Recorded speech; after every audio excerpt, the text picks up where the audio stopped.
Good morning, friends. My name is Steve Tamayo. I am the Cultural Specialist for the Native Indigenous Center of Education, the NICE program, here within the Omaha Public School District. And so today I'm going to be talking about bustles. And so behind me I have a board, and I will be drawing out different types of bustles, like a Omaha bustle, and then I'll show you the difference between our Lakota bustles.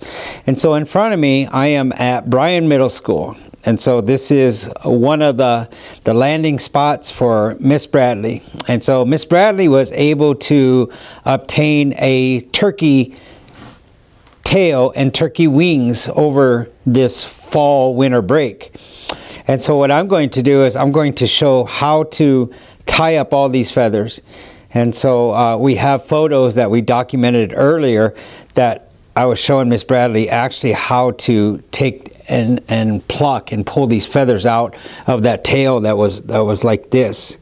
And so very easily, very carefully, I went to each feather and I worked my way down. And so this is called the quill. And so it's also called the calamus. And so I followed my way all the way down there, and then I grabbed it firmly and I pulled it straight out. You never pull up because you'll bend this quill and break it. And so I pulled straight out, and this is how. But she received this bird actually in November. And so it's been sitting around for 2 or 3 months. And so anytime you are able to have in your possession a tail or wing of one of our birds or relatives, any area that is exposed, just pour salt all over it, because salt's a natural preservative. And so a way to preserve and stop the microorganisms from taking over on this quill is just to pour salt and bury it in the salt. And so Miss Bradley is going to bring over the set of wings. Just bring the whole tray. And so once they cut them off, once again, they laid them out on something very similar to this, and you see all the salt that is on there. And the salt, once again, will preserve. It dries out whatever the meat that is exposed. It dries it totally out, and it actually stops the microorganisms from taking over inside of the quills, because the microorganisms will actually start in the quills and work their way out, but as they work their way out, they actually eat this quill and it just falls apart. And so you have to be careful and preserve these feathers in a very good way. And so this is part of that tail. And so all these feathers, once again, were all inside. And so you can look up pictures of the turkey tail. And so what she did was, once she took possession of this tail, she fanned it out. And so with the help of one of her relatives, they actually put a couple nails right through it, and that kept it fanned out. And so it just dried like that. But that's really important because it allows nice airflow to go underneath and behind and the front, all the way around. And so it just allowed it to dry out much quicker, much faster. And so if you are able to get a fresh turkey tail, it's almost impossible to pluck that feather out. You have to let it deteriorate some and soften and dry out, and that's when you pluck them. And so once again, the best way to preserve a tail is to utilize salt. And so here we have our tail. And so once I plucked every single one of these, and so on a turkey tail, we actually have 18 feathers. For our eagles and our hawks, we have 12. And so as soon as I pulled these, I never touched the bottom. And so what I did next was I went and I got my box cutter.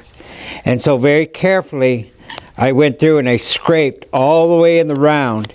And so any remnants of meat and fat, I scraped it off. And so I went through every single one of these feathers. And then after that, Miss Bradley and I wiped all the feathers down. We wiped our table down. And so even when we're done, after I'm done tying all this, we'll disinfect and clean this table off once again. And so waiting for Mr. Marshall, we called him up because Miss Bradley wanted to document this. And so for the OPS school system, we're trying to document as much as possible that anything that relates to our culture, we're trying to document it. And so for preservation purposes, for the next generation and many generations, that they can observe these videos and go back and look at all these videos and like, oh, this is how they did this and this and this. So it's kind of a cool time. And so while I was waiting, I went through and I found some buckskin. Buckskin is deer hide. And so I cut these strips. And then I went through and I started pulling my imitation sinew. And so imitation sinew is actually muscle fiber, it's tendons. And so back in the day, we would very carefully cut that muscle from the back of the neck all the way to the tail, and then tie it up into the tree, tie a rock on the bottom part of that muscle fiber, and we would stretch it. Once it started to dry out, we would lay it down on the ground on the rocks and smash it so it's nice and flat. And so I have other videos that we've been creating, and I've showed our real sinew. But this is imitation sinew. So once again, once I pulled the string, I split it. And so our real sinew is very similar to that. Can you give me that yellow one, please? And so this is imitation sinew on a spool. It is a synthetic nylon string. And so once again, watch this. This single string will actually break down and split into 4 other separate strings. And so just like our real sinew, this is the same process. And so anytime I tie feathers, I want a really thin string because it gets a tighter bite, it's called. And so watch this. So after I split all my sinew and I have all these little bundles in front of me, I will get each feather. I will have the suede side out. The suede side is the rough side of a deer hide. I will place this right there. I will create a little eye, a little loop. I will make sure that my lace, my buckskin lace, is even. And so in the camera, I'm leaving about 1/4 of an inch on the top of the bottom of that quill. And so the space is almost 1/4 of an inch. But I have to make sure that this buckskin lace is flush, is horizontal with this quill, because I want my feathers to lay very nicely. If I am not careful and I just place this bottom buckskin piece anywhere I want, my feathers won't line up. And that's what I mean by that. So as soon as I place this on there, I leave myself about a 5 to 6 inch tail. And then I start to wrap that quill. And once again, I'm always checking to make sure that that buckskin lace is as flush as possible, because I want my feathers to lay evenly next to each other. And so I started down here, I worked my way up, and now I'm working my way back down. And so the reason why I left this 5 to 6 inch tail is this is what I tie this off with.